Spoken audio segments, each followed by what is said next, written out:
নিশ্চিতভাবে এটা হলফ করে বলতে পারি যে গাজীপুর উন্নয়ন হবে। এখন শিক্ষা খাত বলেন, উনি দুইটা বিষয় সবচেয়ে বেশি দিচ্ছে, প্রাধান্য দিচ্ছে, তার মধ্যে শিক্ষা এবং মাদক। উনি দুর্নীতি করেন না, দুর্নীতি উনি পছন্দও করেন না। উনি দুর্নীতির বিপক্ষে যুদ্ধ ঘোষণা করছেন। উনি যে বলছে বিভিন্ন বক্তব্য বলে, যদি উনি জীবনে শেষ রক্তবিন্দু থাকা পর্যন্ত উনি কোথাও অন্যায়ের সাথে আপোষ করবেন না, এটা ওনার স্পষ্ট বার্তা। সেই পরিপ্রেক্ষিতে উনি আপনাদের শ্রীপুর পৌরসভাতে দেওয়া হয়েছে আপনাদের এই ধর্মীয় লোকজনদের কম্বল, সেই প্রেক্ষিতে ওদের জানার পর আপনাদের জন্য উনি একটা উপহার সামগ্রী পাঠাইছেন।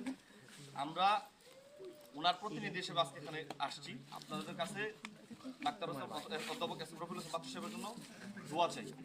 এবং যেহেতু নির্বাচনের বিষয় চলে আসছে, এটা আসলে বলাটা কেমন হয় জানি না, আমরা তারপর বলে যাই আপনাদের কাছে আমি ওনার জন্য ধানের শীষের প্রতীকে একটা করে ভোট চাই। আপনারা ইনশাল্লাহ আশাবাদী আপনারা সেই ভোটটা দিবেন এবং আপনারা আগামী 12 তারিখ কেন্দ্রে যাবেন।